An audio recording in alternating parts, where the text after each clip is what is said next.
Hey guys, welcome back. Tonight, we're stepping into a world where survival wasn't just about hard work. It was about enduring the kind of winters that could strip you to the bone. I'm talking about the early American settlers, the families who built cabins out of logs, who left behind the comforts of the old world for a land both promising and merciless. And if you've ever thought winter these days feels tough, well, theirs was a completely different story. Imagine this. It's late November, the last leaves have fallen, and the first snow has already started to cling to the earth. You're standing outside a rough log cabin with a roof that creaks under the weight of ice, and the wind is howling across a clearing. There are no supermarkets, no heating systems, no running water. Just you, your family, and whatever food and firewood you managed to prepare before the cold set in. If you didn't plan well, or if bad luck struck, the winter could easily claim your life. The settlers knew this. Every single autumn, they carried the fear of what was coming. The forest looked beautiful, with snow settling on its branches. But beauty was deceptive. The snow meant work. Endless work. Men had to chop wood daily. Not just a little stack, but cords upon cords. Enough to keep a fire going 24 hours a day for months. And even then, a single storm could bury wood piles so deep that they had to dig them out just to survive the night. Food was another constant worry. Families had to store everything they could in the fall: salted pork, dried beans, cornmeal, preserved vegetables, maybe a bit of honey if they were lucky. Barrels of food lined the corners of dark cellars, but the truth was, no matter how carefully they rationed, the supplies often shrank faster than they wanted. Can you picture sitting around a table, staring into a pot of thin broth, knowing it had to stretch for the whole family, even though your stomach was gnawing with hunger? And hunger wasn't the only enemy. Winter brought sickness. Small cabins meant tight quarters, smoke from the hearth filling the air, dampness creeping in through the logs. A single cough could spread from child to parent to grandparent in days. There were no doctors nearby, no pharmacies, no hospitals, just herbs, homemade remedies, and prayers whispered into the night. A fever that today could be cured in a few days might, back then, mean death. Then there was the silence, the kind of silence you don't really hear anymore. At first, it was comforting, snow blanketing the world in white. But after weeks, months, that silence became heavy. Families filled it with hymns, with storytelling, with the scrape of knives against wood as they carved tools or toys to pass the time. Because if they didn't, the quiet could feel suffocating, as if the wilderness itself was pressing in. Travel? That was a gamble. If a neighbor's cabin was just a mile away, in summer that was nothing. In winter, it could be deadly. Trails vanished under snowdrifts, fences disappeared, and landmarks were erased. Settlers strapped on snowshoes or hitched sleds, praying they wouldn't get lost in a blizzard. More than a few never made it back. Days later, searchers sometimes found them half buried in snow, frozen in place with faces turned skyward. And yet, despite all this, the settlers pressed on. They weren't just survivors, they were builders of a future. Around the hearth, families huddled together, telling stories from the old world, singing songs that carried faith into the rafters. Children clung to every word, their hunger momentarily forgotten as their imaginations carried them to places where heroes triumphed and spring always returned. These moments, fragile and fleeting, were the sparks of light in a season of darkness. The fire was everything. It wasn't just warmth. It was life itself.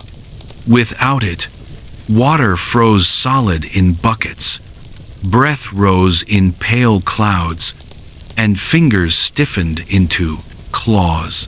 Fathers and mothers tended the flames like a living thing, stirring coals, feeding logs, whispering prayers every time the fire threatened to die. Matches and flint were precious, so a dead hearth was a nightmare. Some families didn't recover when the flames went out. And think about water, surrounded by snow, but still thirsty. Streams froze under layers of ice so thick that men hacked through them with axes, each swing echoing in the frozen forest. Sometimes, the hole they cut would freeze over again by morning. Snow could be melted, yes, but it took armfuls to fill a single pot. And often the snow was dirty, carrying soot or even disease. Mothers boiled it carefully, hoping it wouldn't make their children sicker. Exhaustion was constant. It wasn't the tiredness we know after a long day of work. It was bone deep, relentless. Men who once swung axes with ease grew weak, pausing after only a few strokes. Women staggered under the weight of water buckets. Children, pale and quiet, stopped laughing. Even sleep offered little relief. Because the cold crept into cabins, no matter how many quilts were piled on. Fathers woke often through the night to feed the fire, their bodies robbed of rest, but unwilling to let the flames die. But it wasn't just their bodies that were tested.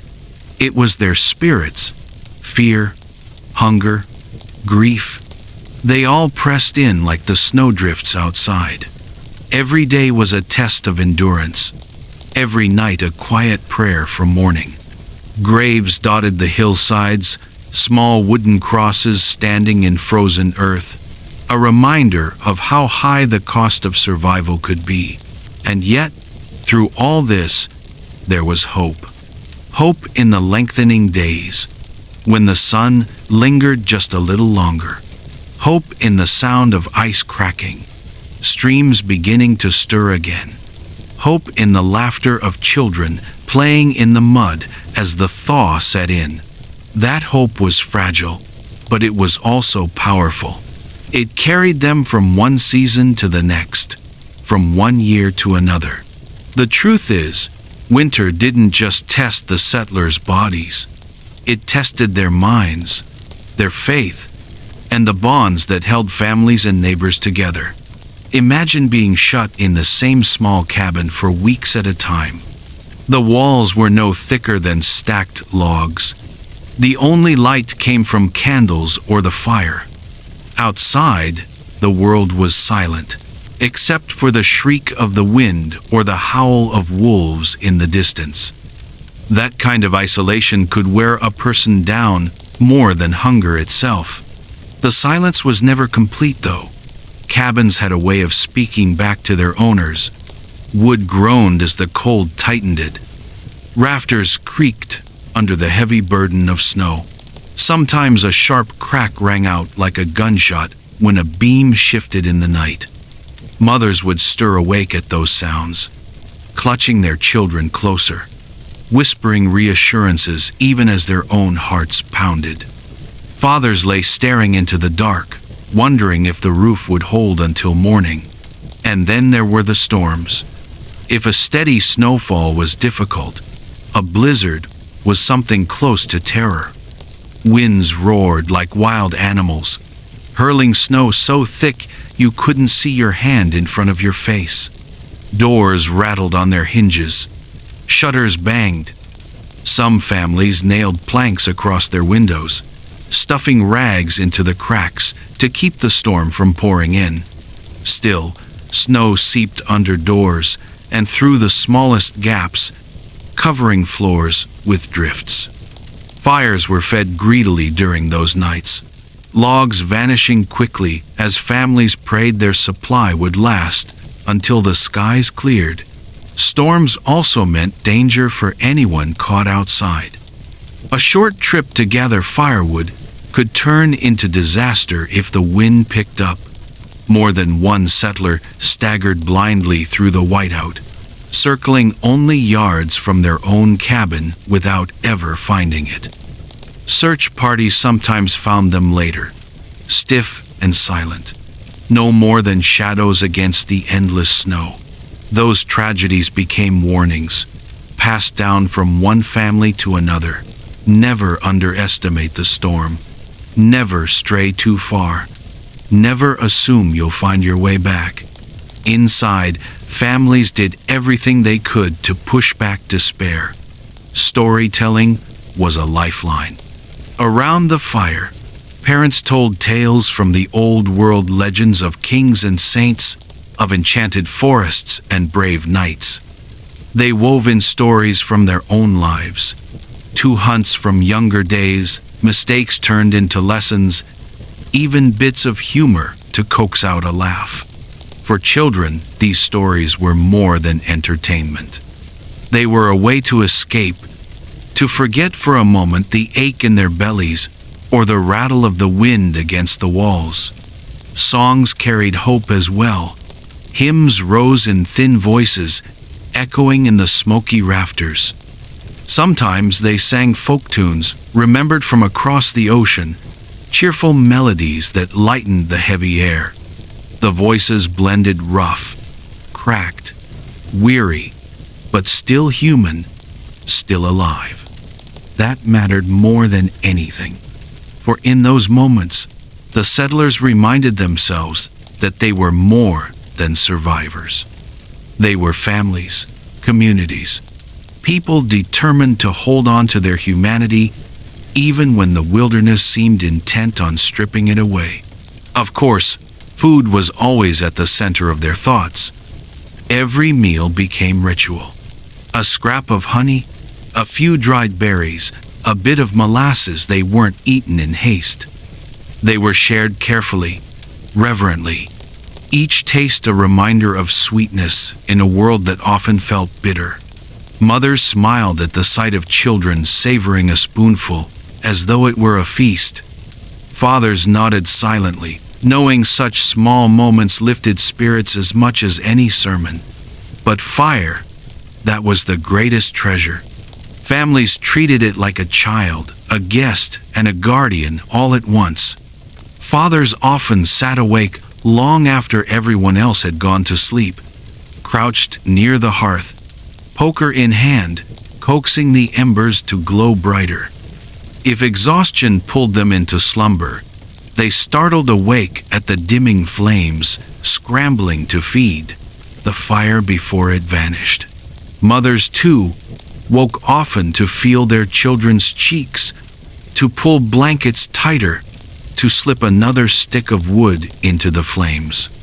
They banked the fire under ashes, hoping it would last until morning, and yet, despite all their vigilance, sometimes the fire died. Matches and flint were precious, and striking a flame with numb fingers in the dark was no easy task. The panic of waking in a frozen cabin, breath visible in the air, was a terror settlers never forgot. Stories of families found lifeless in their cabins, huddled together after the hearth went cold, haunted them all. That fear alone kept many a father awake through the darkest hours, refusing to let the fire fade, no matter how heavy his eyes grew. Water was another cruel irony. Surrounded by snow, yet thirsty. Streams and rivers lay locked beneath ice. Wells froze solid. Men hacked through frozen surfaces with axes, muscles straining as the sound of steel on ice rang out across the forest. Even when they reached water, it froze over again within hours, demanding the same labor the next day. Families melted snow in pots, but whole armfuls yielded only a single cup. Worse, the snow wasn't always clean. Dirt, soot, and disease hid in the flakes, forcing mothers to boil it carefully, praying it wouldn't harm their children. Exhaustion, true exhaustion, seeped into every bone. Men who once swung axes with strength now paused after only a few strokes. Women staggered with buckets that once felt light. Children grew pale, their laughter fading. Sleep didn't restore them. Cabins were too cramped, bedding too thin, the cold too persistent. Fathers rose again and again to feed the fire, their rest broken, their bodies weakened further. Still, the work went on, because stopping wasn't an option. And if hunger gnawed at the belly, sickness gnawed at the body. The close quarters, the damp, the smoke, all of it bred illness. What began as a cough could sweep through an entire household in days. With no doctors, families relied on herbs, teas, and whispered prayers. Scurvy stalked silently. Without fresh greens or fruits, gums bled, wounds refused to heal, teeth loosened. A small scratch could fester into a threat. Mothers boiled pine needles into bitter teas, hoping to ward off the worst. Sometimes it worked. Often, it didn't. Winter also stripped away dignity in ways we rarely think about today. Washing was a luxury. Dishes were scraped clean instead of rinsed. Clothes were worn until they stiffened with dirt and sweat. Water was too precious, too heavy to waste. Even the sick were sometimes denied extra sips when supplies ran low. The whispers of children begging for water, lips cracked and dry, haunted parents long after spring returned. Yet through all this, the settlers endured. They endured because they had no choice. But they also endured because they leaned on one another, because they believed in a spring that seemed so far away, because they refused to let winter claim both body and soul. And in that refusal lay their greatest strength. If winter inside the cabin was suffocating, winter outside could be downright deadly. The wilderness didn't just sit quietly. Beyond the walls it pressed in from every side. The snow-buried fences, swallowed paths, erased every landmark settlers once relied on. A trail that in summer led clearly to a neighbor's cabin became, in winter, a featureless sea of white. Imagine stepping outside, squinting through the gray haze, and realizing that everything looked the same. The trees, the drifts, the frozen fields. One wrong step, and you were lost. That's why travel in winter carried a weight of risk few of us today can truly understand. And yet, it couldn't always be avoided. Families needed one another. Grain had to be shared. A sick child might need herbs or remedies from a neighbor. So men strapped on snowshoes or dragged sleds behind them, shoulders bent against the biting wind, hoping to reach their destination before nightfall. At first, the paths seemed familiar. Fences half buried in snow still marked property lines. A tree with a twisted branch or a stump left behind from summer chopping could guide the way. But storms had a cruel way of erasing even those small comforts. In a blizzard, the world shrank to a few feet ahead. Voices were swallowed. Footprints filled before a man could turn to look at them. There were stories too many of travelers who never came back. Search parties later found them curled beneath snowbanks, faces frozen in pleading expressions, as though they had looked up at the sky in their final moments. Those tales were passed along not for drama, but as a warning. The wilderness did not forgive mistakes. Yet, there were also tales of survival, of wanderers who stumbled blindly and by sheer luck crashed into the walls of a neighbor's cabin, collapsing at the door, barely alive. Families who found them dragged them inside, stripped off frozen clothes, and rubbed their limbs to coax warmth back. Survivors spoke of storms as if they were living things, forces that whispered and pulled, determined to claim them. Inside the cabins, life was hardly safer. Hunger never stopped pressing in. When the last of the salted pork and dried beans was gone, families turned to whatever scraps they could find. Bones were boiled again and again until the broth was little more than cloudy water. Leather was cut into strips, soaked, and chewed slowly, providing no nourishment but tricking the stomach into silence. Mothers scraped the bottoms of barrels, gathering the dust of flour, mixing it with water to make thin cakes that barely held together. And when even those measures failed, they turned to the forest. Bark peeled from trees, pine needles brewed into sharp, bitter tea, roots dug from frozen earth, some safe, others poisonous. Every bite was a gamble. Did they choose the plant that would bring strength, or the one that would bring sickness? Desperation also tested the bonds between neighbors. At first, kindness flowed freely. Families carried sacks of grain to others, shared the last of their venison, sent older children trudging through snow with bundles of kindling. But as the months dragged on and cellars emptied, kindness became harder to give. Doors that once stood open now closed more quickly. Excuses slipped from weary mouths. We barely have enough for ourselves. Tension grew.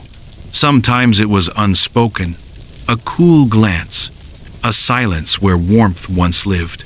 Other times it burst into arguments, accusations of taking too much, of not giving enough, of stealing. There were whispers of cellar doors pried open in the night, of food barrels mysteriously lighter. Few ever admitted guilt, but suspicion lingered, chilling relationships more than the wind outside ever could. And yet alongside that suspicion, there were sparks of generosity that shone brighter because they were rare. A rabbit shared between two families, a sack of beans divided in half, a crust of bread pressed into the hands of a child not your own. These small sacrifices stitched communities back together, reminding settlers that survival wasn't meant to be endured alone. What winter revealed more than anything was truth. Who would hoard, and who would give? Who would shut their door, and who would open it? The wilderness didn't just test their bodies, it tested their souls.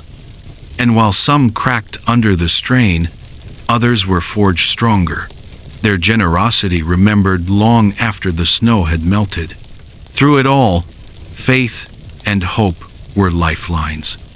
Families knelt by flickering firelight, whispering prayers into the smoke. Fathers prayed for strength, mothers for their children's health, children for the snow to melt.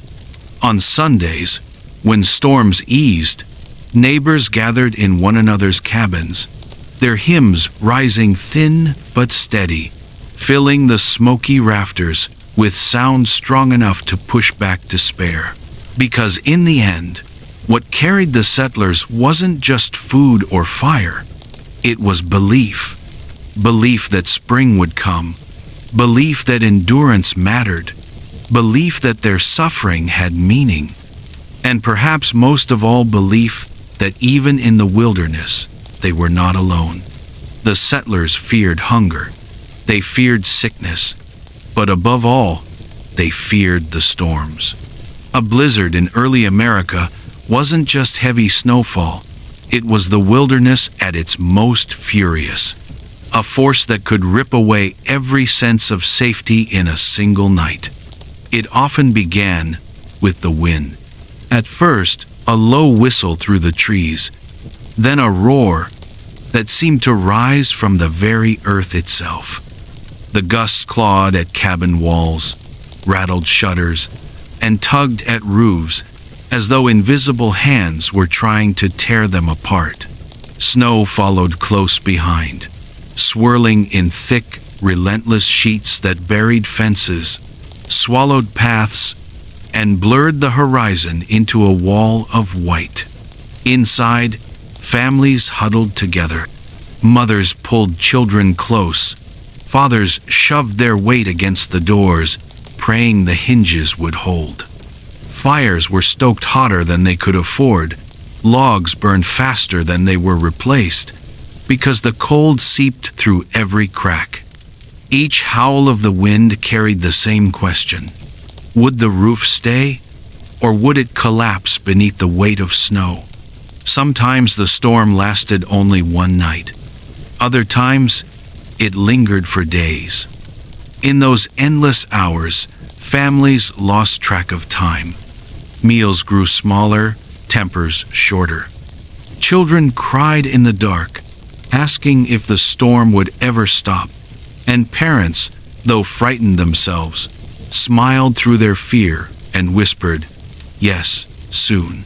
When at last the blizzard passed, the world outside was unrecognizable.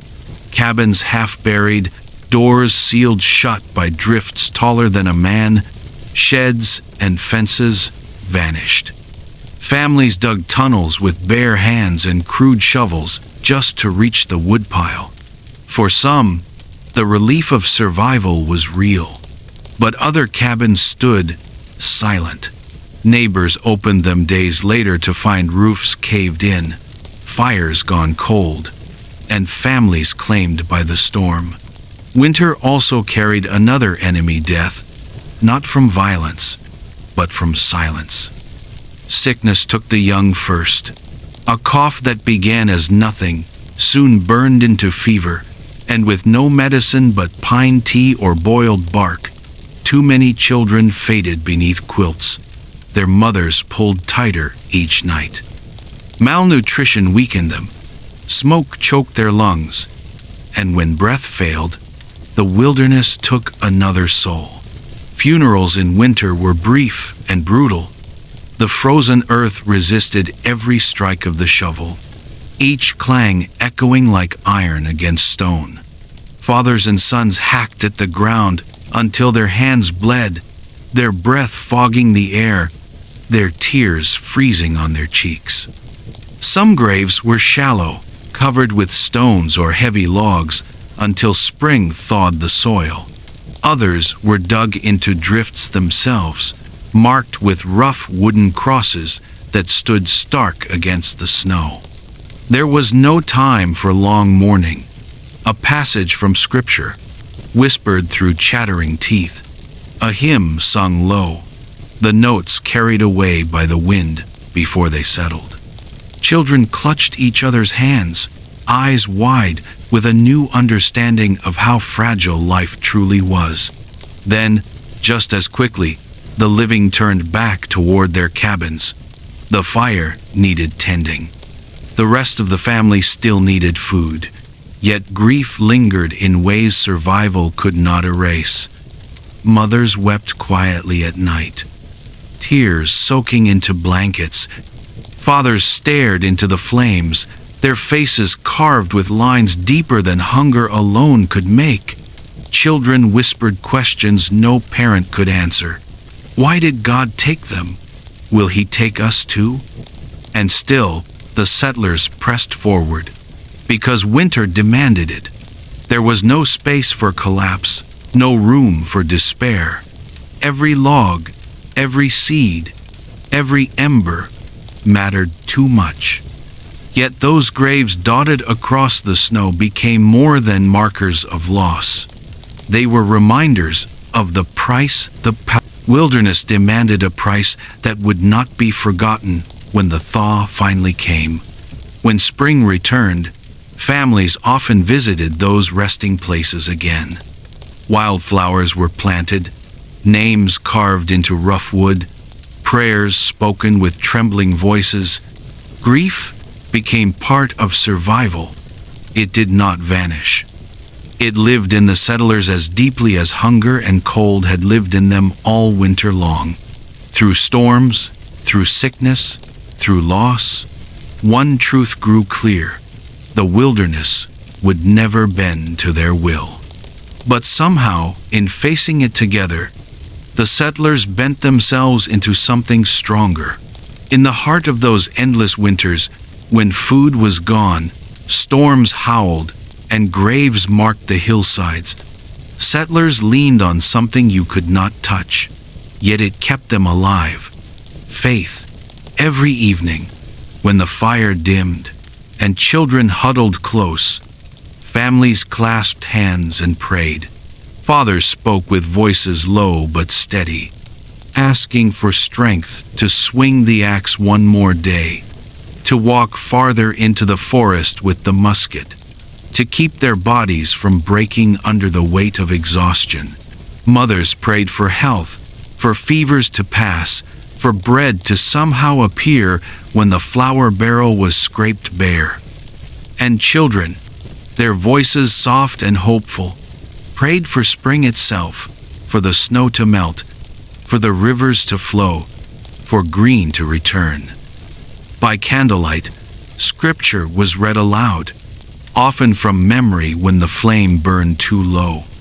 The words echoed in cabins filled with smoke, weaving strength into the air. Though I walk through the valley of the shadow of death, I will fear no evil. These verses weren't just religion. They were armor, words that steadied trembling hands and soothed restless hearts. Music played its role too, not the grand kind sung in churches with choirs, but simple hymns rising from weary throats. Quiet, trembling, yet filled with devotion. The walls seemed to breathe easier when voices joined together, when melodies pushed back against the silence of the wilderness. Sometimes folk songs from the old country slipped in, reminding them of warmer lands, of family left behind, of a life that still felt possible beyond the snow. Faith was not always easy to hold. Hunger gnawed at it. Loss tested it. When a child coughed through the night and did not wake in the morning, parents wondered if their prayers had gone unheard. When storms buried cabins and left families stranded for weeks, doubts crept in. Was God listening? Would spring really return? Yet even in doubt, they kept praying. Because prayer was more than hope, it was rhythm.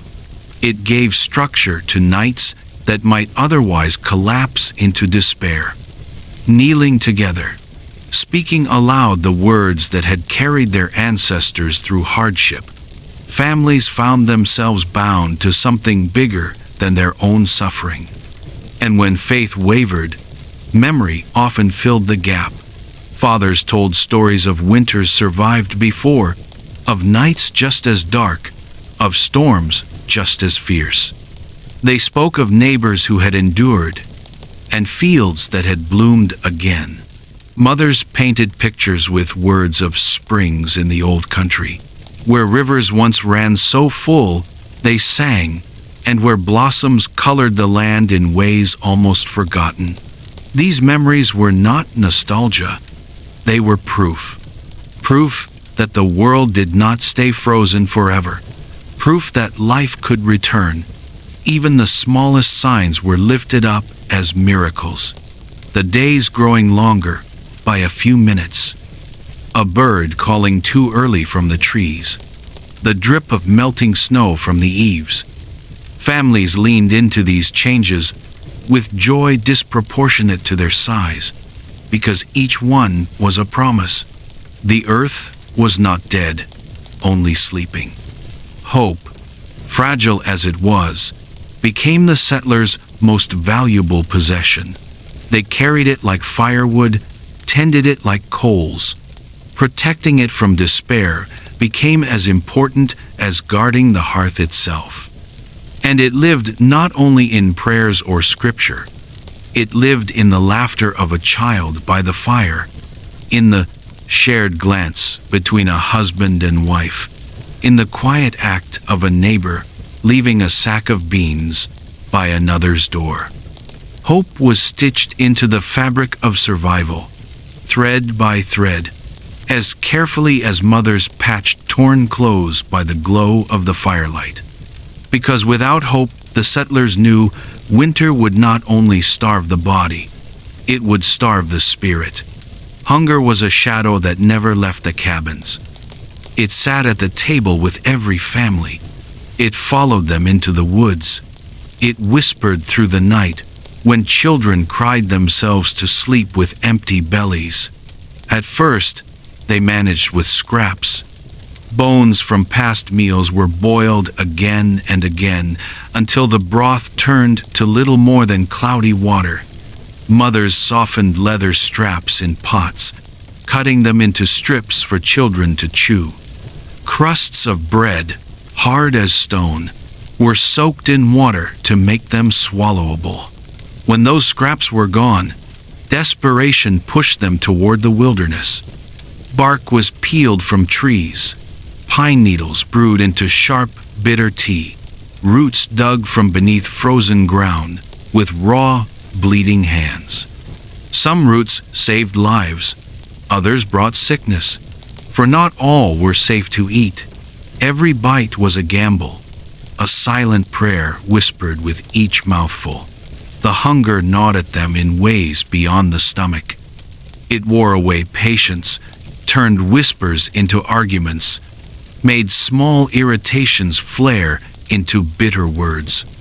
Mothers measured flour dust from the bottoms of barrels, stretching it into thin cakes that barely held together, and when those cakes were gone, the silence at the table was heavier than any snow outside.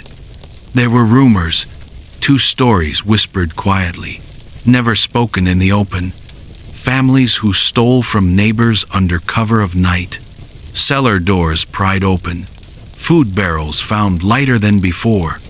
Suspicion lingered in every glance, and darker still were the tales no one dared confirm, of livestock slaughtered too soon, of seed grain eaten in desperation, of the dead not being buried as quickly as they should. Whether rumor or truth, those stories haunted the cabins. They reminded everyone how thin the line was between endurance and despair. Winter stripped away civility, revealing both the worst and the best in people. Some closed their doors tighter, hoarding what little they had. Others, astonishingly, shared their last rabbit or divided a sack of beans in half. But hunger never allowed anyone to rest. Children whimpered at night, clutching their stomachs. Mothers shushed them with stories, trying to distract them from the ache. Fathers sat silently by the fire, their eyes hollow, staring into flames as if they might conjure food out of smoke. Desperation made every choice heavier. Should the last chicken be killed, though eggs would never come in spring? Should the last handful of grain be eaten, though it was meant for planting? Each decision was a wager against the future, trading tomorrow's survival for today's relief. And yet, through it all, some settlers clung to dignity. They resisted the darkest choices, even when their stomachs ached so fiercely they could hardly stand. They chose to share, even when sharing meant they themselves went without. These acts of sacrifice became lifelines for the community, quiet reminders that survival was not meant to be endured alone. Hunger tested every bond. It revealed who would hoard and who would give, who would betray and who would stand firm. The settlers learned that winter was not only a war against the wilderness, but a war within themselves. Because in the end, hunger did not just strip flesh from bone, it stripped hope from the heart, and it was hope, as much as bread, that every settler needed to survive. Neighbors had once been lifelines. In the warmer months, they helped one another raise barns, mend fences, and share tools. Women traded recipes and remedies. Children played together in the fields, and men hunted side by side. But winter had a way of changing that. Hunger crept in, between families like a wedge, splitting apart bonds that had once seemed unbreakable. At first, kindness flowed easily. A sack of grain shared here, a rabbit given there. Families sent older children trudging through the snow to deliver bundles of firewood or jars of broth. When one cabin fell ill, another came to tend the sick. These acts of generosity carried the community through the first hard weeks of winter. But as the season dragged on and storerooms emptied, kindness grew harder to give. Doors began to close earlier in the evening. Shutters were barred more tightly. Friendly greetings grew shorter, thinner. Suspicion lingered in every glance. Was the neighbor's fire burning too bright? Did their cellar hold more food than they claimed? Whispers turned into quiet accusations. A father might mutter that his neighbor had taken more than his share of the hunt. A mother might insist her family had given too much and received nothing in return. Arguments sparked in the snow, sharp words carrying across the frozen fields before fading quickly into silence. No one wanted enemies, but hunger had a way of planting bitterness where trust once lived. Then came the thefts. Cellar doors found ajar in the morning, barrels of cornmeal lighter than before, snares missing from the forest. The guilt of these choices lingered, long after the snow melted. A father who had struck down his last ox for meat chewed each bite with tears in his eyes, knowing he had sacrificed his family's future harvest for 1 week of survival. A mother who fed her children seed grain could not look at the fields in spring without feeling the weight of what she had taken from tomorrow. Even children carried guilt they could not fully name. An older boy who stole scraps meant for the family. A young girl who hid a piece of bread beneath her blanket. Small acts, yet heavy in their hearts. The wilderness tested the settlers not only in body, but in spirit. And though many endured, some never fully returned from the edge. Because survival was not just about keeping breath in the lungs, it was about holding onto the part of yourself that winter tried hardest to take your humanity. When hunger had stripped their bodies and guilt had scarred their minds, there was only one place left for many settlers to turn: faith. Fire warmed the skin, but faith warmed the soul. And in the endless winter, both were needed to survive. At night, when the fire dimmed to embers, and the children finally fell into uneasy sleep, fathers knelt by the hearth, heads bowed low, hands trembling. They whispered prayers too quiet for anyone else to hear. They confessed the choices they had made. The oxen slaughtered too soon, the rations hidden away, the selfish moments when despair outweighed compassion. Their words rose like smoke into the rafters, carried away by the same winds that rattled their cabins. Mothers prayed too. While stirring thin soups or mending clothes, they murmured beneath their breath, asking not only for their own forgiveness, but for mercy upon their families. They prayed for strength to endure without breaking further, for the chance to walk into spring with dignity intact. Sometimes their prayers were as simple as, "Please let my children live through the night." Children sought forgiveness in their own way. Their voices were small, but their words cut straight through the silence. They prayed aloud for God to excuse their impatience, their tears, their secret nibbling of food meant to be shared. Their innocence softened the heaviness in their parents' hearts, reminding them that grace still lived, even in times of famine. On Sundays, when the storm allowed, neighbors gathered in one another's cabins. They formed small congregations, their breath turning the air thick with smoke and song. Hymns rose with cracked voices, but fierce devotion. Verses of scripture were read aloud, speaking of endurance, of mercy, of walking through the valley of shadows without fear. For a moment, those crowded cabins felt lighter, as though the very walls breathed easier with the sound of forgiveness filling them. Not everyone found peace so easily. Some carried guilt like stones, their prayers feeling unanswered, their souls restless. Yet even they clung to ritual-folded hands, whispered hymns, the rhythm of scripture, believing that persistence in faith might one day wash away the shadows within. For the settlers, forgiveness was not a luxury. It was as vital as food or fire.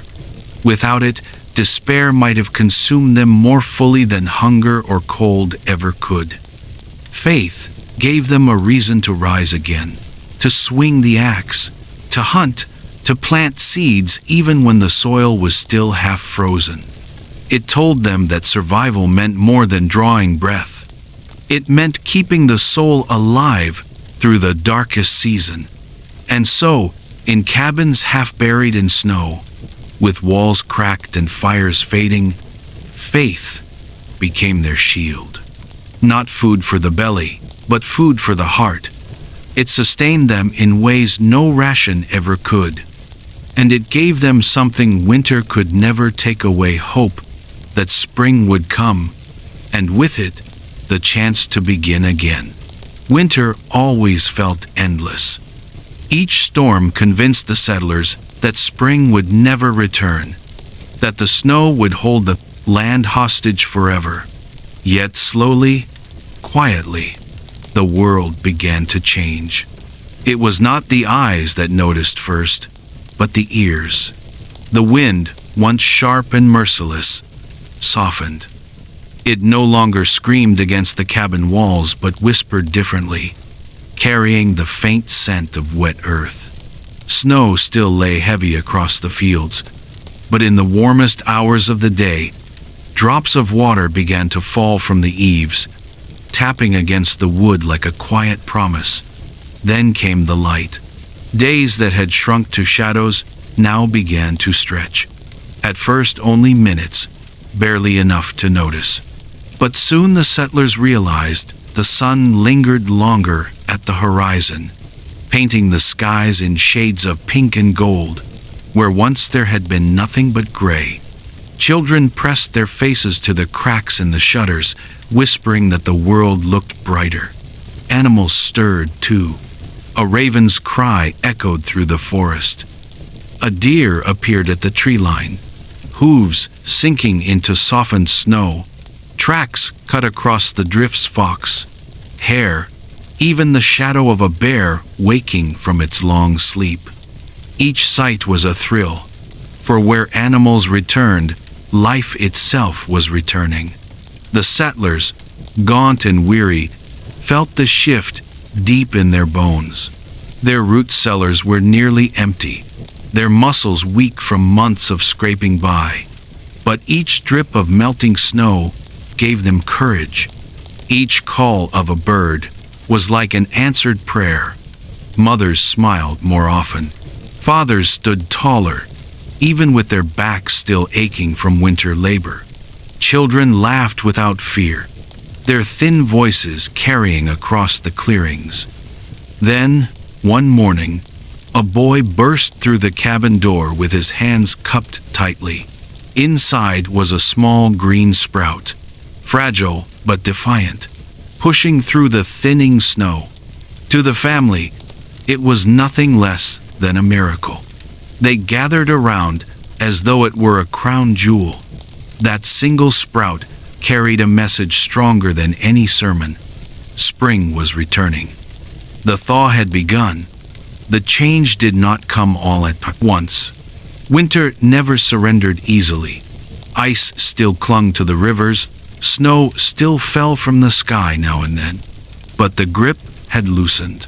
Day by day, the settlers watched as the earth stirred awake from its long frozen sleep. The first sign of freedom was water. Streams cracked open, ice groaning as it splintered and drifted away. Families gathered at the banks, listening to the rushing water. After months of hacking at frozen surfaces or melting snow for every drop, to hear water moving freely again was like music better than any hymn sung by candlelight.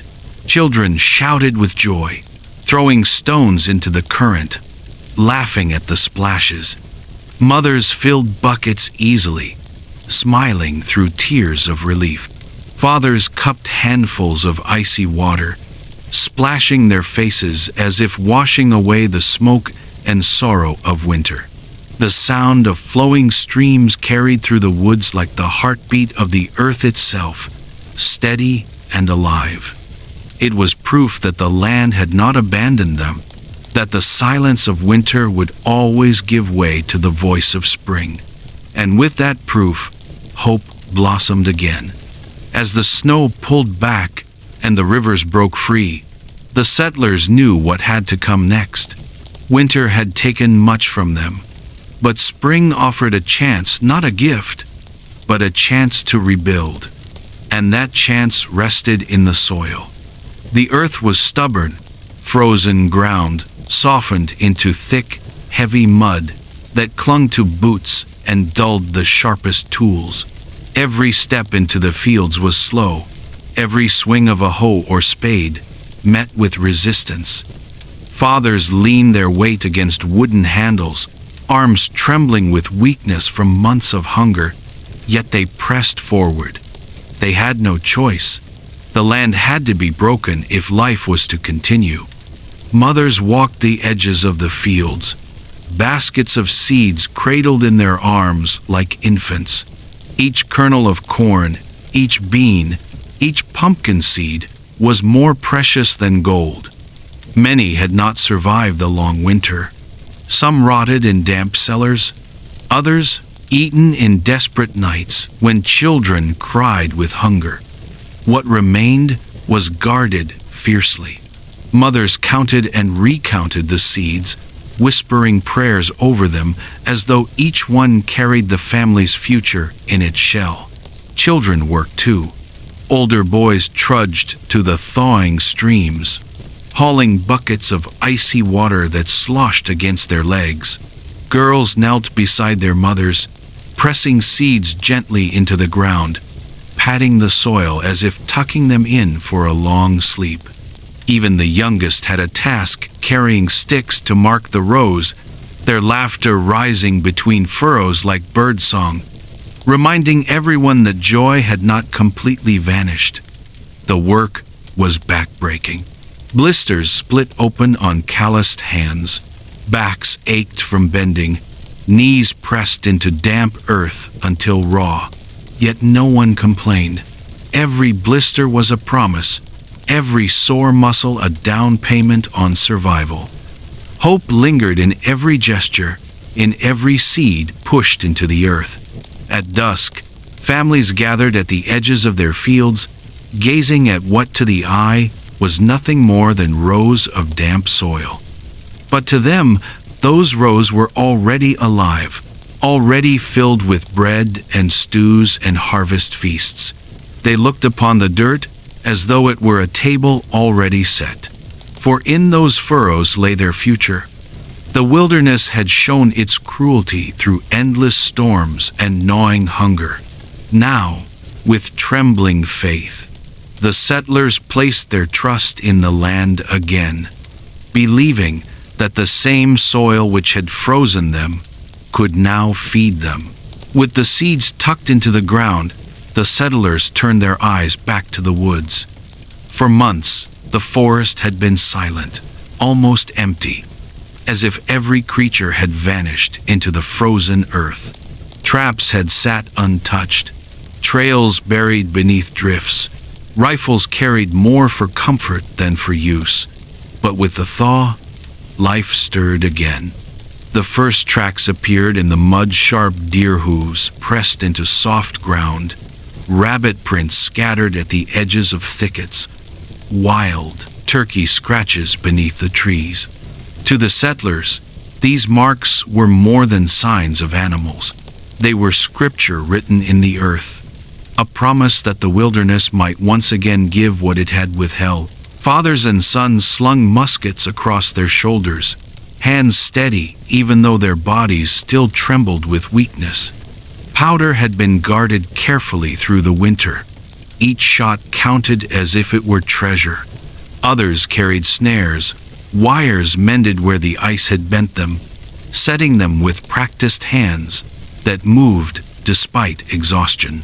Every step into the forest was heavy with hope that today the woods would finally give back.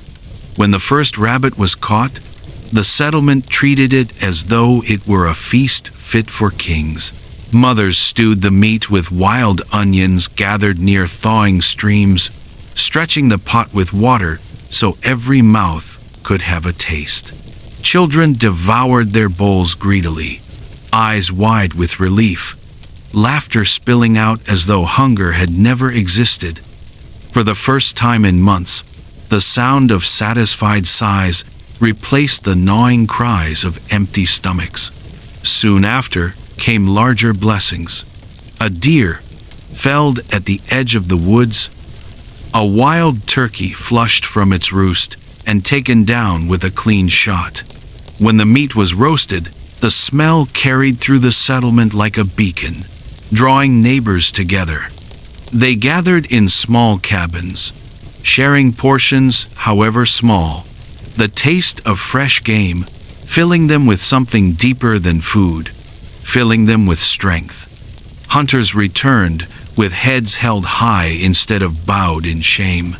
No longer did they trudge back empty-handed to the worried faces of wives and children. Now they came with proof in their hands that the worst had passed. Each successful hunt was more than survival. It was a declaration. The wilderness had stopped devouring and started giving. As bellies filled, spirits lifted. Songs were sung more loudly. Laughter came easier, and the heavy silence of winter began to fade. The forest, once an enemy, had returned to its role as provider. After months of salted scraps and thin broths, the settlers longed for something fresh, something alive. So when the first shoots of green broke through the softening earth, it was as if the ground itself had answered their prayers. It began with tiny signs. The sharp scent of wild onion pushing up near the streams, tender dandelion leaves stretching toward the pale sun, nettles rising in thick clusters along the forest's edge. To modern eyes, these might seem like weeds, but to a hungry settler, they were treasure. Children were often the first to discover them. Running back to the cabins with muddy hands full of green, their faces glowed with pride. Mothers took those leaves with reverence, rinsing them carefully, chopping them into stews, or steeping them into teas.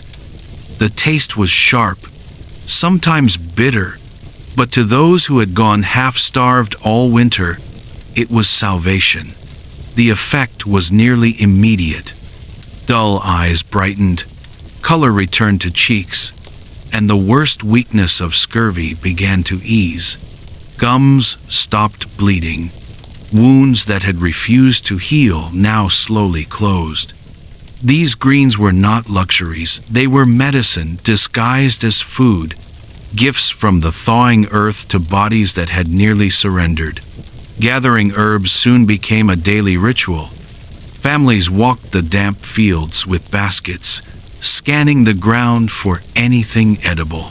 Sorrel, chickweed, violets, plants overlooked in times of plenty were now gathered like gold. Even the smallest handfuls mattered.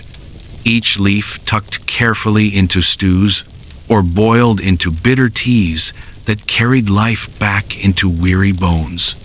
The first true meals of spring were humble but miraculous. A pot of rabbit stew laced with nettle leaves, a tea brewed from mint found near the creek, a salad of wild shoots eaten raw with bare hands. Each bite carried more than flavor. It carried hope. It reminded the settlers that the land had not abandoned them, that their hunger would not last forever. Even the children, who had grown pale and silent through the long nights, found joy again in these foods. They laughed as they chewed dandelion leaves, pretending to graze like deer. Their laughter echoed across the clearing, a sound as healing as any meal. The settlers knew these greens were only the beginning. Soon they would plant. Soon there would be real crops, beans, corn, pumpkins. But for now, those first handfuls of wild herbs were enough to remind them that life always found its way back. The wilderness, once merciless, was beginning to show mercy again. The thaw was not complete until the rivers awoke. For months, they had lain silent under thick armor of ice, their voices muted, their currents trapped. But as the sun pressed longer and harder against the horizon, the change began. At first it was only a sound, a deep groan beneath the frozen surface, like the earth shifting in its sleep. Then came the cracks, sharp as thunder, racing across the white crust. Great slabs of ice split apart, drifting downstream, colliding with a crash that echoed through the valley. Families gathered along the banks, watching in awe as the rivers tore themselves free. The dark water surged forward, carrying shards of ice like ships to the sea. For children, it was a spectacle. For their parents, it was salvation. No longer would they need to haul buckets of snow and melt it painstakingly over the fire. No longer would they hack at frozen streams with axes, praying for a trickle. Clean, flowing water was theirs again, cool, fresh, and abundant. Mothers dipped their buckets with relief, splashing their faces before carrying the precious weight back to the cabins. Fathers knelt and cupped the icy water in their hands, drinking deeply, as if the river itself was pouring strength back into their bones. The river gave more than drink. It gave sound. Its gurgling song chased away the silence that had blanketed the wilderness all winter. At night, families lay in their bunks and listened to the water moving steadily in the distance, a rhythm as comforting as a heartbeat. That sound lulled children into sleep and steadied the fears of weary mothers. It was proof that the world was alive again, and with the water came food. Fish stirred in the currents, darting silver beneath the surface. Boys cast lines baited with scraps, returning proudly with small catches. Even a single trout, roasted over the fire, was a feast to those who had eaten nothing fresh for months. The taste was unlike the salty scraps and bitter teas of winter. It was rich, clean, alive. Washing returned too. Clothes stiff with soot and sweat were carried to the banks, beaten against rocks, rinsed in icy streams until they smelled of cold and freedom. Settlers themselves dared to bathe, gasping and laughing as the frigid water bit their skin. For the first time in months, they felt truly clean, as if the river had washed away not only dirt, but the weight of winter itself. The river's renewal was more than practical. It was spiritual. To stand by the rushing water, to see it crash and tumble with unstoppable force, reminded the settlers that life, no matter how silent it had seemed, had never truly left. It had only been waiting beneath the ice, patient and strong, ready to return. The settlers knew they were not free from hardship. Not yet.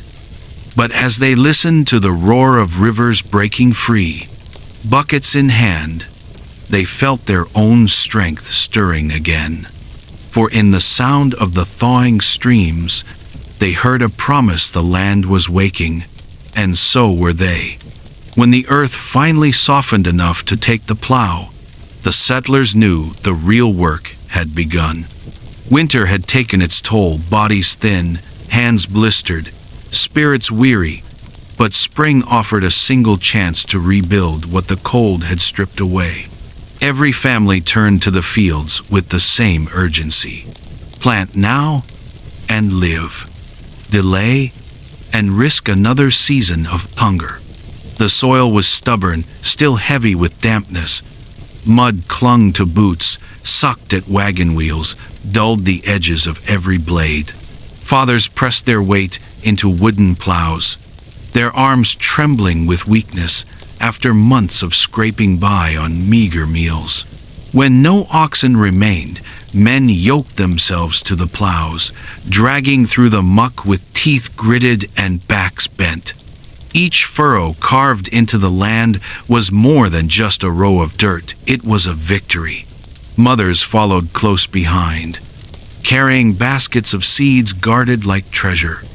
Each kernel of corn, each bean, each squash seed was counted and recounted, whispered over, as if a prayer might coax life from the earth. Some kissed the seeds before pressing them into the furrows, a small ritual of faith that the land would return the gesture with a harvest. Children helped in their own ways. Older boys hauled buckets of water from thawing streams, staggering under the weight, but proud of their labor. Girls knelt in the furrows beside their mothers, dropping seeds gently into the soil, patting the earth smooth as if tucking a baby into bed. Even the littlest ones joined in, carrying sticks to mark rows, their laughter spilling across the muddy fields, lightening the air heavy with toil. The work was punishing. Blisters opened on raw palms, backs ached from endless bending, knees pressed into wet ground until they were red and sore. But each sting, each ache carried with it hope. Every handful of soil covered was a step toward survival. At dusk, families stood at the edges of their fields, gazing over the rows. To any stranger, it would have looked like nothing more than stretches of mud, dark and unyielding.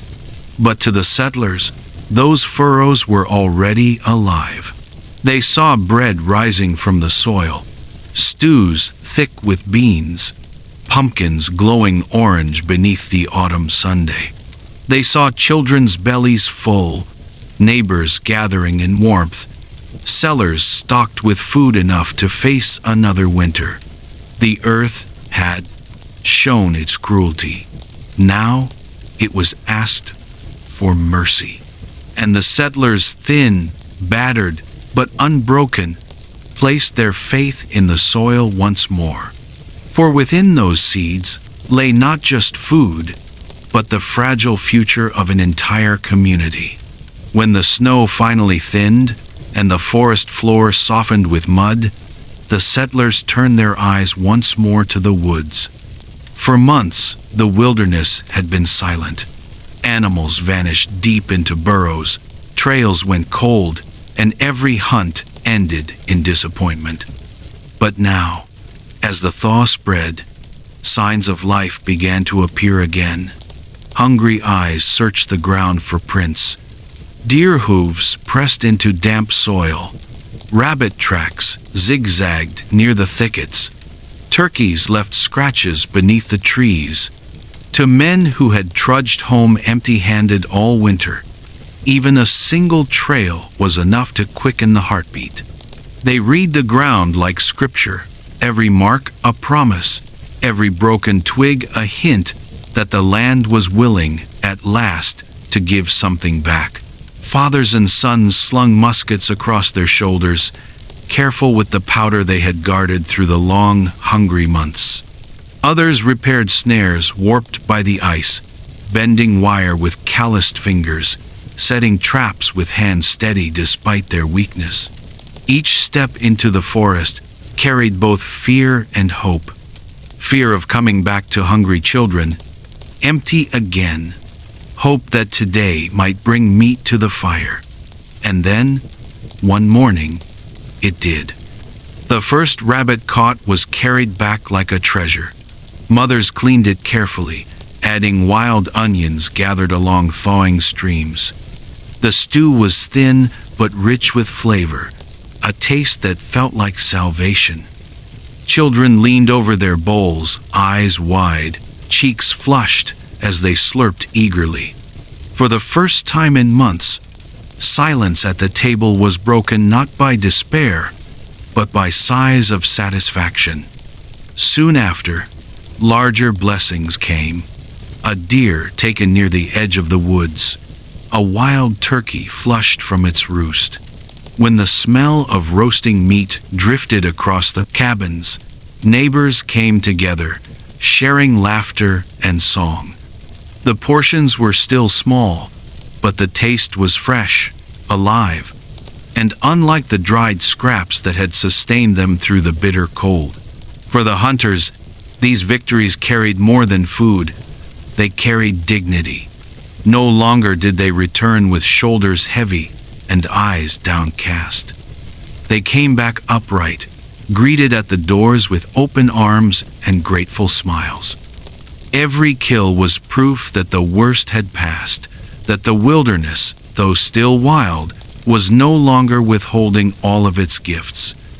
With each hunt, spirits lifted. Children's laughter returned to the cabins. Mothers sang again as they cooked. Fathers spoke with pride around the fire. The woods, once an enemy in the cold, had begun to turn into a provider again. And with each bite of fresh meat, the settlers felt something stir inside them: strength, hope, and the belief that they could face the next season not as victims of winter, but as survivors who had earned their place in the land. After the hunters brought back meat, the settlers longed for something more, a taste of freshness, something that spoke of life returning after the cruel months of silence. And when the first greens pushed through the thawing ground, it felt as if the earth itself had answered their prayers. It began with small signs, almost invisible to tired eyes.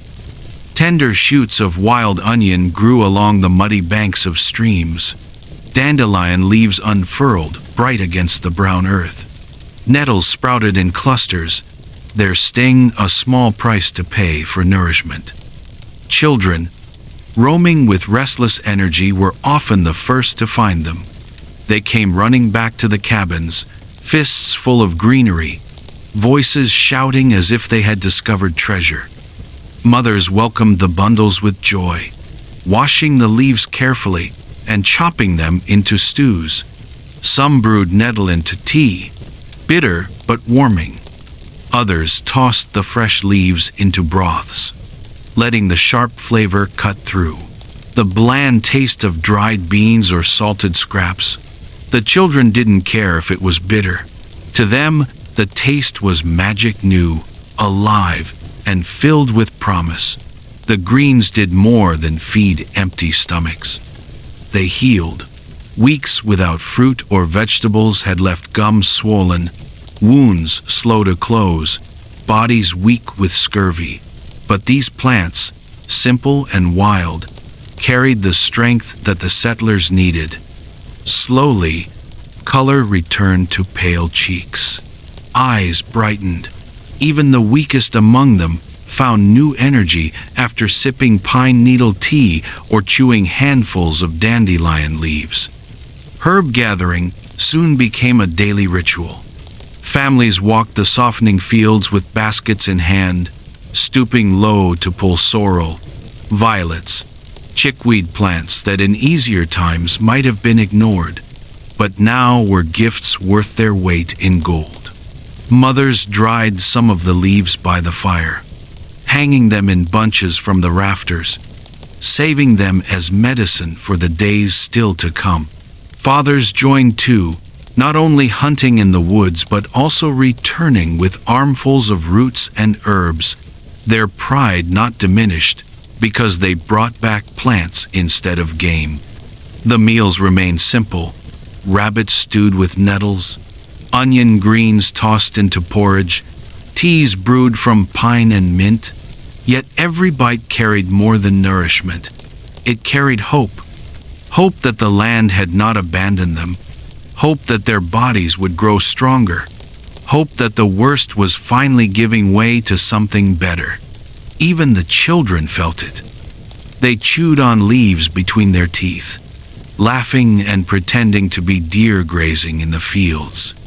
Their laughter rang across the muddy clearings, and in that sound, every weary parent heard the sweetest music of all: life returning. The settlers knew this was only the beginning. Planting lay ahead, and with it months of work and worry.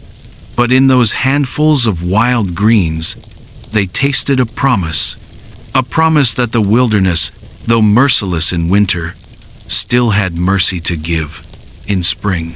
For months, water had been as cruel as the cold itself. Streams froze solid, wells cracked with ice, and families were forced to melt snow by the bucket just to drink. But snow yielded little, and it was never truly clean. Mothers boiled it carefully, praying it would not sicken their children, and fathers chopped endlessly at frozen rivers only to find the water beneath turning to ice again within hours. Water was guarded like treasure, rationed as carefully as food. And then came the thaw. At first it was just a sound, a deep groan under the ice, like the earth shifting in its sleep. Cracks spread across the frozen surface of rivers, dark lines against the white. Then one day, with a noise like thunder, the ice broke apart. Great slabs drifted downstream, colliding and splitting, carried away by a current that had been silent for months. Families stood at the banks, staring in awe, children pointing with wide eyes, their laughter breaking into cheers. For the settlers, the sight was more than spectacle. It was salvation. No longer would they need to haul endless armfuls of snow, melting it down to nothing but a cup or two. No longer would they fear sickness from dirty ice. Clear, flowing water was theirs again, cool, fresh, abundant. Mothers filled buckets with relief etched across their faces. Fathers splashed the icy current onto their skin, as if washing away the weight of winter itself. Children cupped their hands into the stream, gulping greedily, water dripping down their chins as if it were the sweetest drink they had ever tasted. The streams brought more than drink, they brought life. Fish, hidden deep all winter, stirred once again in the thawing currents. Boys set traps along the banks, returning home with silver bodies wriggling in their baskets. A single fish roasted over the fire was enough to lift spirits, its flavor a miracle after months of dried scraps and bitter herbs. The rivers also carried sound, a sound the settlers had nearly forgotten. The steady gurgle and rush of moving water filled the wilderness once more, chasing away the silence that had haunted them. At night, lying in their cabins, families could hear it through the logs, a low and constant music. It was the heartbeat of the earth itself, reminding them that the world had not died, only slept. Washing returned too. Clothes that had grown stiff with soot and sweat were carried to the banks, beaten clean against rocks, rinsed in the cold water until they smelled of earth instead of smoke. The settlers themselves bathed when they dared, gasping at the chill, shivering, but laughing at the strange joy of feeling fresh once again. The river washed away more than dirt. It washed away despair. Standing at the banks, watching the ice drift and the water surge, the settlers felt something stir inside them. Strength, renewal, a reminder that no winter, no matter how long, could silence the rivers forever. And as the streams roared louder each day, The settlers found their own voices growing stronger too, ready to face the work ahead. Once the rivers roared free and the snow pulled back from the fields, the settlers knew the moment had come. Winter had left them hollow, but spring demanded labor. The thaw was not just a change in season, it was a command. Plant now, or hunger will return. The soil did not welcome them easily. After months of frost, it was heavy, clinging, and stubborn. Every swing of a hoe stuck fast in the mud. Every push of the wilderness had shown them cruelty.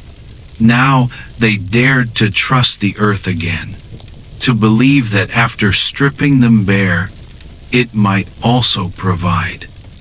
In those dark rows lay not only their food, but their future, their strength, their survival. The settlers were weary, thin, and scarred from the cold. But as the seeds sank into the soil, so too did their hope, buried deep, waiting to rise again with the Sunday. When the earth began to soften and the forests stirred awake, the settlers returned to an old rhythm, the hunt. For months the woods had been silent, barren, as if every creature had vanished into some hidden refuge beyond reach. But with the thaw, life crept back, and with it came a chance to put real food on their tables once more. The first signs were subtle. Hoof prints pressed into muddy banks where deer had come to drink. A line of rabbit tracks scattered across a thawing field. The faint scratches of turkeys foraging under trees. To the settlers, these were not just tracks, they were promises. Proof that the wilderness still held something for them, if only they were strong enough to take it.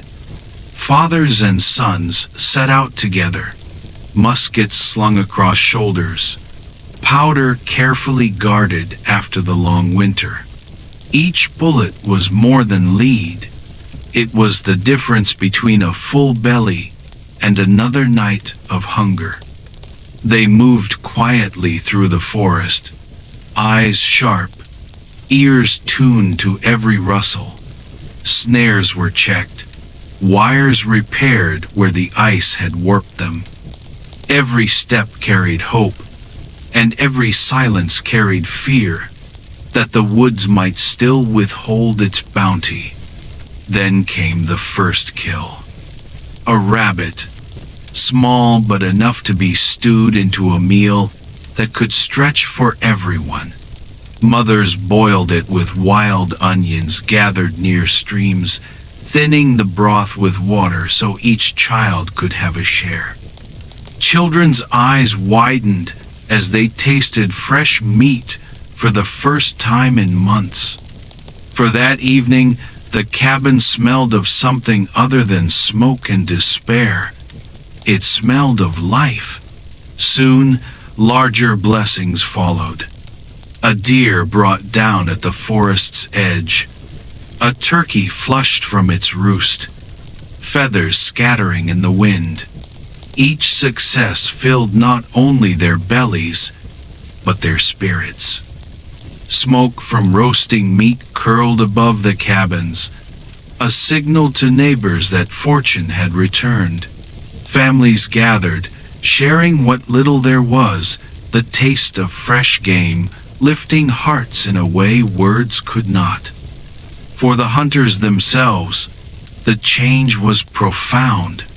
All winter they had trudged back empty-handed, faces heavy with shame, haunted by the hollow eyes of their children. Now they returned with heads high, carrying food not just as meat, but as proof that they had endured, that they had not been broken by the wilderness. The meals were still small, the portions thin, but every bite of fresh meat carried the flavor of hope. The sound of satisfied sighs replaced the weary silence of hunger. Songs rose louder around the hearth, laughter came easier, and for the first time in many months, families dared to believe that the worst had passed. The forest had been their enemy through the long winter. Now, with the thaw, it became their provider again. After months of salted scraps and thin broth, the settlers' bodies longed for something fresh, something alive. And when the first tender shoots of green pushed through the thawing soil, it was as if the earth itself had answered their prayers. It began in the quietest way, wild onions sprouting near the stream, their sharp smell cutting through the damp air. Children, who always had the keenest eyes, were the first to spot them. They came running, fists full of green, faces bright as though they carried treasure. Mothers greeted these handfuls with joy, washing the leaves in buckets of melted snow, chopping them into stews, or brewing them into tea. The flavor was sharp, bitter even, but to starving families it tasted like salvation. Soon other plants followed. Dandelion leaves unfurled beside the cabins, nettles rose in thick patches along the woods. Chickweed and sorrel painted the ground with flecks of green. What had once been weeds, ignored or despised, now became gifts too precious to waste. Settlers bent low, hands muddy, gathering every sprout with gratitude. Meals changed overnight. Pots once filled with little more than cloudy broth now shimmered with herbs and shoots. Nettle tea was poured, steaming into wooden cups. Children chewed dandelion leaves raw, pretending to be deer grazing in the fields, their laughter ringing out across the clearing. That laughter alone was medicine softer and sweeter than any feast. The greens did more than ease hunger. They healed. Scurvy, which had crept through the cabins all winter, loosened its grip as fresh plants restored strength. Pale cheeks brightened, eyes grew clearer, gums stopped bleeding. The settlers could feel life returning to their bodies with every bitter mouthful. And gathering herbs became more than survival. It became ritual. Families walked the edges of the fields together, baskets in hand, scanning the ground like seekers of hidden treasure. Mothers taught daughters to tell safe plants from dangerous ones. Fathers showed sons where to look for wild patches near streams and stones warmed by the Sunday. Even the youngest children carried tiny bundles, proud to be part of the work. At night, the cabins no longer smelled only of smoke and sorrow. The sharp tang of greens filled the air, mingling with broth and bread baked from the last scraps of flour. These were not feasts, but they were life, and they carried with them a reminder. The earth had not abandoned them. Every leaf, every sprout, every green stem that reached toward the pale spring sun was a sign that the long winter's grip was loosening, a sign that hunger, though still close, was no longer absolute, and a sign that hope could take root in even the harshest soil. The settlers knew more food would come: grain, beans, squash. But in those first fragile weeks of spring, it was the humble wild greens that kept them alive. For months, the rivers had been nothing but silent slabs of ice, frozen so solid that even the bravest axe blows barely cracked their surface. Settlers had carried snow in buckets, melting it grain by grain into thin water, or hacked through ice, day after day, just to reach a dark pocket of liquid below. It was exhausting work, and the water never seemed enough. But then, slowly, the sound returned. At first it was just a groan, low and deep, like the earth shifting in its sleep. Cracks appeared across the ice, spreading like jagged veins. One morning, with the sun brighter than it had been in months, the silence shattered. Great slabs of ice broke free, grinding against one another with a roar, carried away by a rushing current below. The settlers gathered at the riverbanks, children squealing as they watched the water surge back to life. It wasn't just water, it was freedom. Buckets no longer needed snow, no longer needed hours by the fire to yield a single cup. Mothers dipped their pails straight into the cold, fresh stream, lifting them with a sigh of relief. Fathers splashed the icy water onto their faces, washing away months of smoke and fatigue. Even the children laughed as they filled their hands, drinking greedily until the cold stung their teeth. The rivers also gave back food. Fish, hidden in the depths all winter, now darted through the thawed currents. Boys set lines with shaky hands, and for the first time in months returned with silver bodies glinting in the sunday. A single fish roasted over the fire filled the cabin with a smell that nearly brought tears. It was not just food, it was proof that the land could give again. And with the rivers came sound. The gurgle of water running over stones filled the wilderness, chasing away the suffocating silence of winter. Families lay awake at night just to listen to it, that steady rhythm, like the heartbeat of the earth itself. Children, once lulled to sleep by the crackle of fire alone, now drifted off to the murmur of streams, comforted by the reminder that life was moving outside their cabin walls. Clothes, stiff with soot and months of wear, were carried to the banks and beaten against rocks, rinsed until the water ran dark, then clean. For the first time in months, settlers bathed. They gasped and shouted at the icy shock.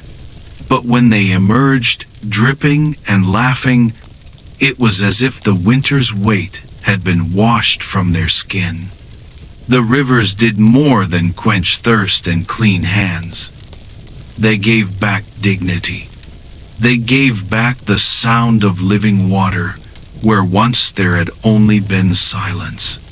And in that sound, the settlers heard a promise that spring was not just coming, it was already here. The thaw may have freed the rivers, but for the settlers, the real test of spring lay in the soil. Winter had stolen almost everything, leaving cellars bare and bellies hollow. If the land did not give back soon, survival through the next year would be nothing but a dream. So, even while snow clung stubbornly in the shaded corners of the fields, families turned to the earth. Fathers shouldered plows where oxen no longer lived. More than once, men harnessed themselves with ropes, dragging the wooden frames through sticky mud. Every furrow was earned with sweat and trembling muscles, their bodies still weak from hunger, but driven by the desperate need to plant. The soil was heavy, waterlogged from the melting snow. It clung to boots and dulled blades. Each step was a battle, but there was no waiting. Delay meant failure. Seeds had to go in now, or there would be nothing when the next winter came roaring back. Mothers guarded the baskets of seeds as if they were gold.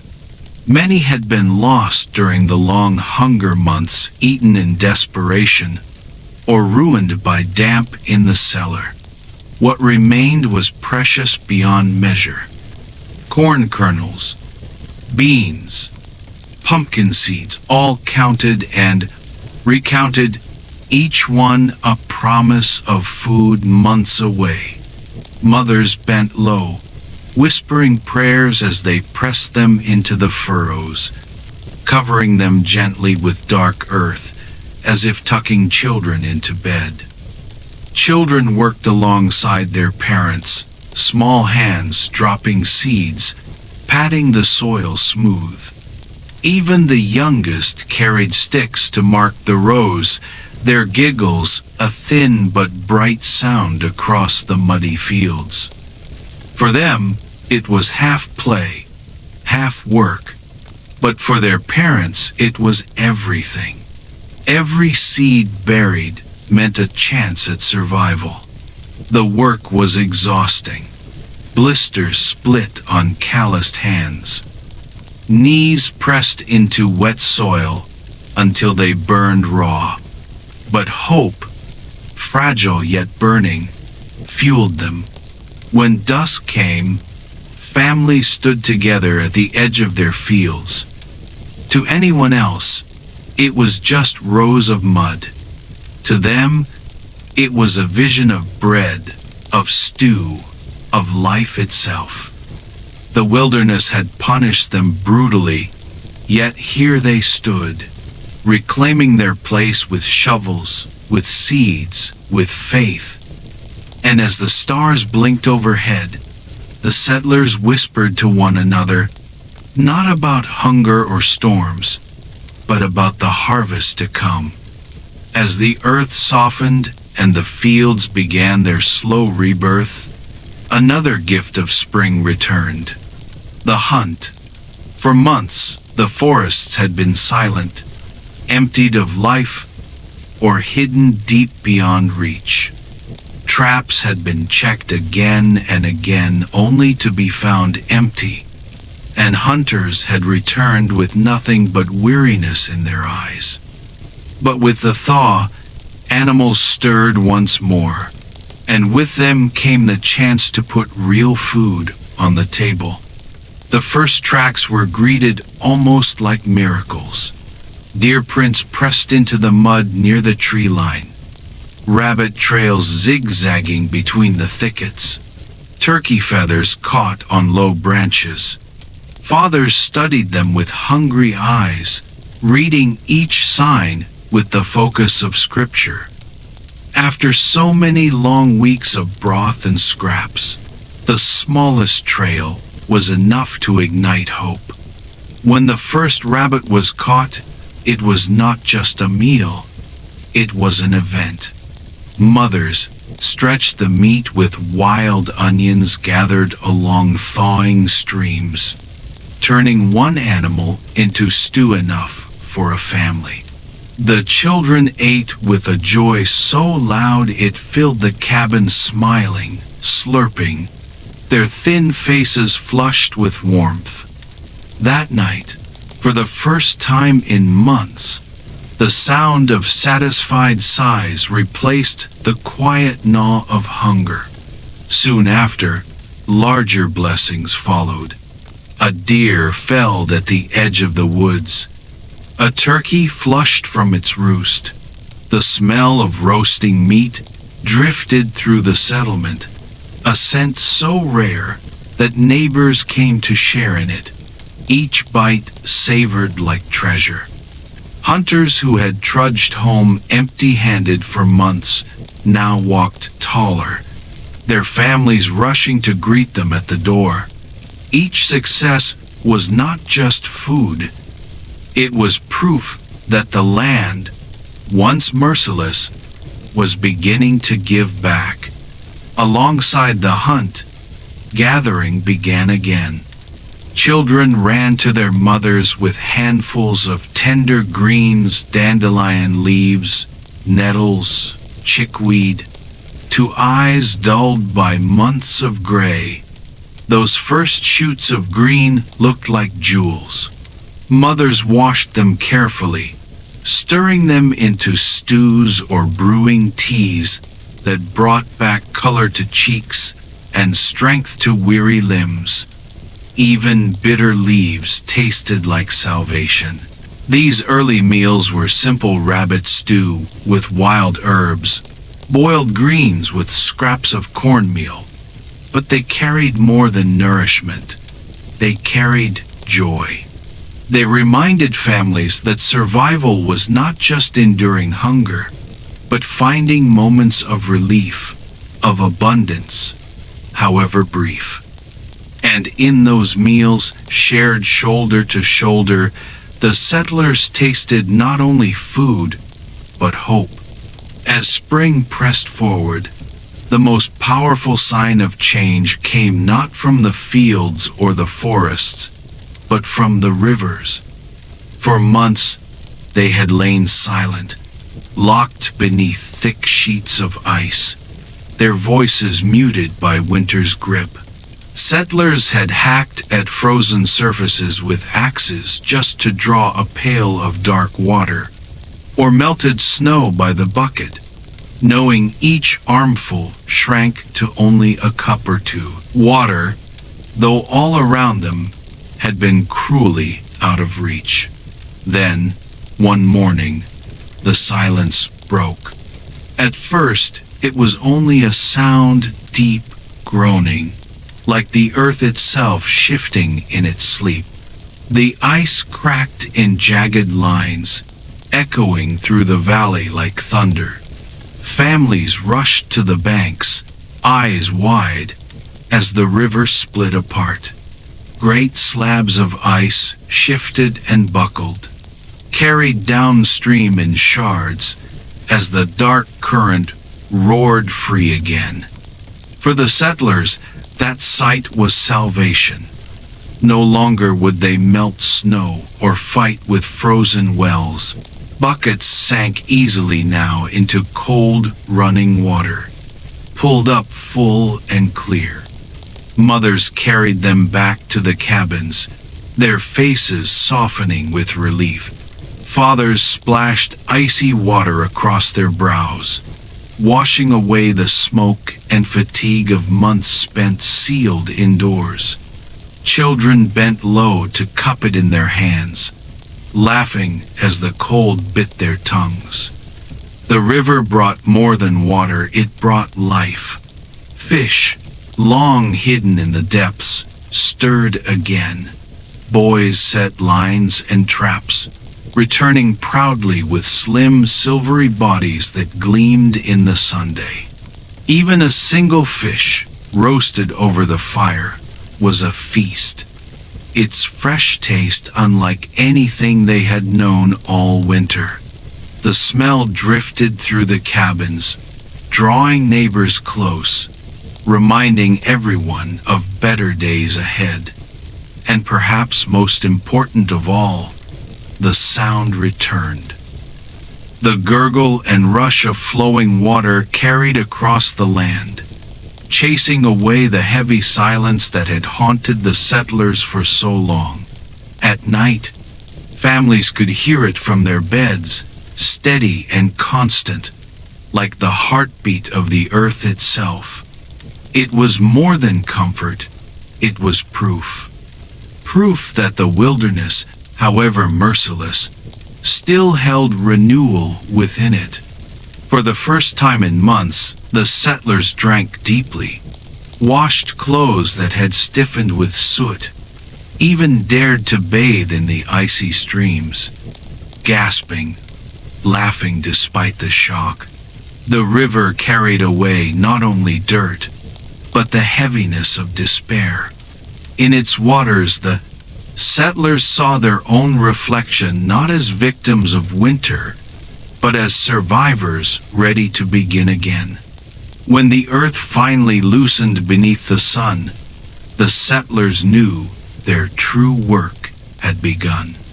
Winter had stolen much from them: food, strength, even loved ones. But spring offered a chance to restore what was lost. Every family turned to the fields, driven by the same urgency. Plant now and live. Delay and risk another season of hunger. The soil was stubborn, thick and heavy with mud. Each step into the fields sucked at their boots. Each swing of the hoe or spade met with resistance. Fathers leaned their weight into wooden handles, their muscles trembling from months of weakness. Yet they pressed on. Every furrow carved into the earth was more than a line of soil. It was a promise, a defiance, a declaration that they would not be beaten by the wilderness. Mothers carried baskets of seeds, treasures guarded more closely than gold. Each kernel of corn, each bean, each pumpkin seed had survived the long winter against all odds. Some had rotted in damp cellars. Others had been eaten in moments of desperation. What remained was precious beyond words. Mothers counted and recounted, whispering prayers with each handful, as though their very breath might bless the seeds. Children worked beside them. Older boys fetched water from thawing streams, their small arms straining against buckets nearly too heavy to carry. Girls bent low with their mothers, pressing seeds into the damp earth, covering them carefully, patting the soil as if tucking in a child for sleep. Even the youngest found a role, carrying sticks to mark rows or chasing away birds bold enough to swoop near the fields. Their laughter rang faint but real, a fragile joy woven into the labor. The work was exhausting. Blisters split open on hands already roughened by winter. Backs ached from bending low.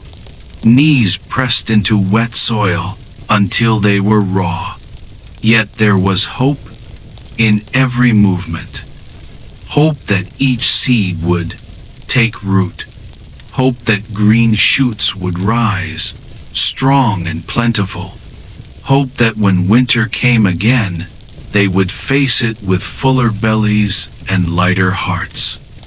At dusk, families stood at the edges of their fields, gazing out over what was little more than rows of damp earth. To any stranger, it might have looked empty, unremarkable. But to the settlers, those furrows already shimmered with promise.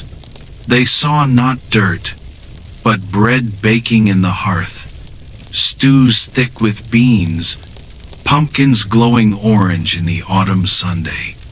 They saw survival, waiting quietly beneath the soil. Winter had tested them to their limits. Now the land, thawed and softened, offered a chance at redemption.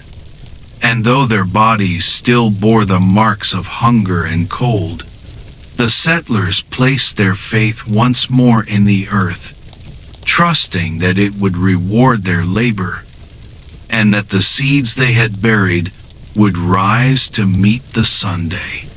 The first signs came quietly, almost shyly. One morning, children spotted tiny curls of green breaking through the dark soil. Their shouts rang across the fields as they raced to fetch their mothers, pointing with muddy hands at the fragile shoots.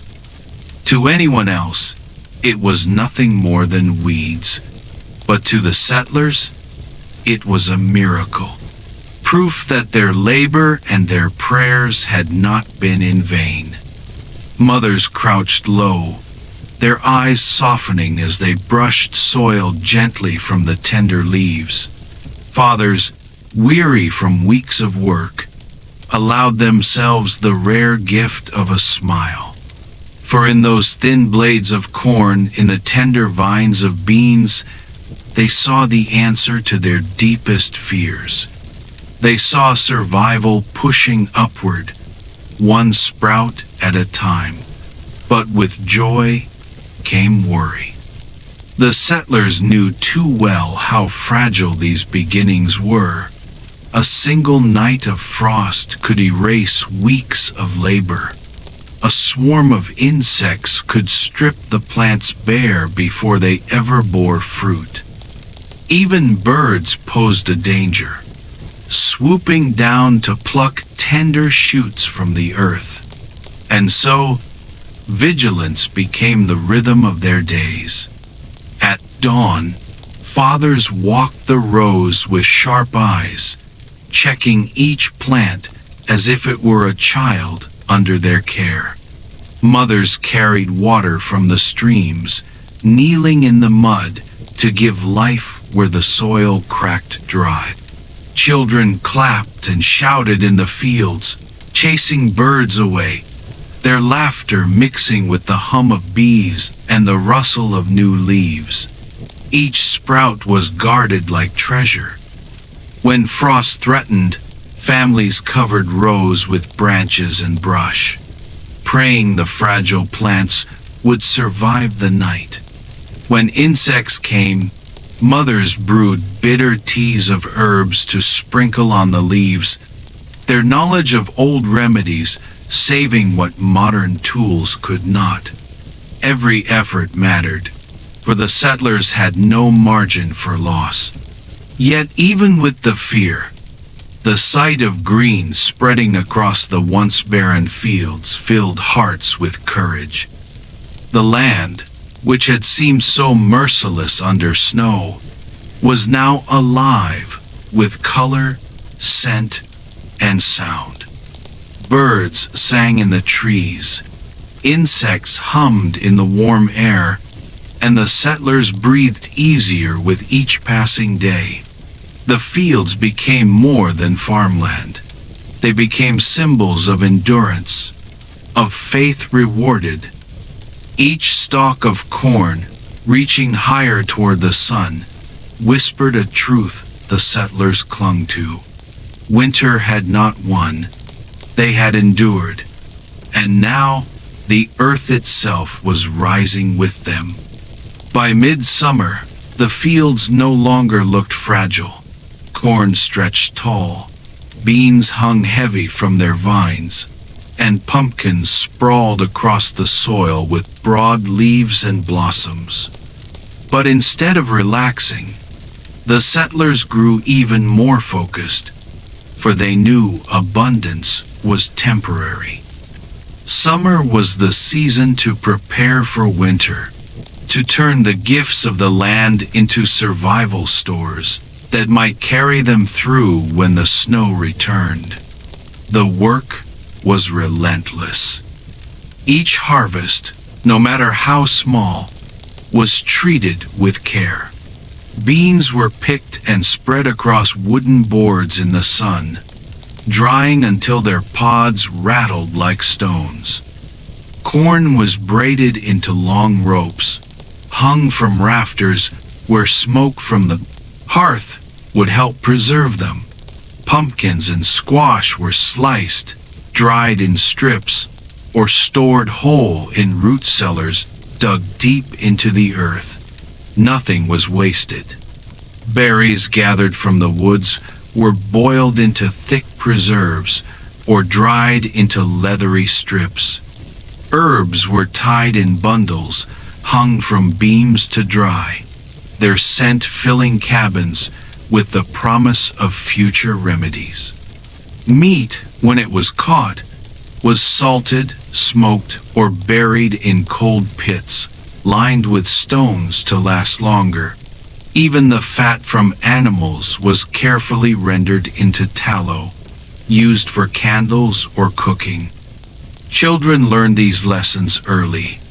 They shelled peas and beans with their small hands, lined jars with dried berries, and gathered wood for the smoking fires. Their laughter echoed in the fields, but beneath it was the unspoken weight of survival. Each task they did, no matter how small, was part of preparing for the long shadow of winter. At night, fathers sat by the fire, sharpening tools and repairing barrels, while mothers checked jars, stirring pots of boiling preserves, counting each sack of grain again and again. Every family knew the dread of an empty cellar. A full one meant hope. An empty one meant despair. And so, they worked until their hands cracked, until sweat darkened their clothes, until exhaustion pressed hard against their bones. Still, even in their preparation, fear lingered. A storm could flatten fields in a single day. A pest could ruin crops before harvest. Too much rain, or too little, could turn abundance into hunger. And so, prayers rose with every sunset. Fathers prayed over the soil. Mothers prayed over the jars lined neatly in the cellar. Children prayed for the winter to come slowly and for the food to last long enough. The settlers did not simply live season by season. They lived always with winter in their minds, always measuring today against the hunger of tomorrow. Every kernel saved, every log cut, every jar sealed, was not just work, it was survival. By the time autumn winds swept across the fields, the settlers looked back on all they had endured with a kind of quiet pride. They had survived storms that rattled their walls, nights where hunger clawed at their bellies, and days when despair pressed so close it felt like a second shadow. And yet, here they stood. The harvest lay before them in baskets and barrels, in jars and ropes hung from rafters. It was never enough to erase fear completely, but it was proof that their labor had meaning. Each dried bean, each salted cut of meat, each jar of preserves was more than food. It was time, it was hope, it was survival carved out of hardship. Children ran through the fields with laughter on their lips, their bare feet kicking up leaves. Mothers, weary yet steady, smiled as they counted the stored food again and again. Fathers stood at the edges of their land, gazing toward the woods, measuring the stacks of firewood, whispering silent vows to be ready when the snow returned. They all knew winter would come again. The storms, the silence, the hunger. It was a cycle older than any of them. But they also knew something else. They had already faced it once, and they had endured. That knowledge was a kind of shield, a light they could carry with them into the cold months ahead. And so, when the nights grew long and the fires burned low, stories would rise once more. Stories of wolves and storms, of hardship and hunger, but also of laughter by the hearth, of neighbors sharing what little they had, of green shoots breaking through frozen ground. These were not just tales, they were reminders that even in the harshest winters, life found a way. And that, my friend, is the heart of their story. Not just struggle, not just loss, but the resilience that carried them through. The settlers left us more than history. They left us a lesson that no matter how heavy the winter feels, spring always waits at the edge of the horizon. So as we close this journey tonight, I want to thank you for walking through their world with me. You felt their hunger, their fear, their faith, and their hope. And now, like them at the end of harvest, it's time for rest. So breathe deeply. Let the weight of the day fall from your shoulders. Picture the fire glowing softly in the hearth, the river flowing free again after months of ice, the first green shoots pushing through the soil. Good night, my friend. Sleep well. May your dreams be warm, may your rest be deep, and may you wake tomorrow with the quiet strength of those who came before us.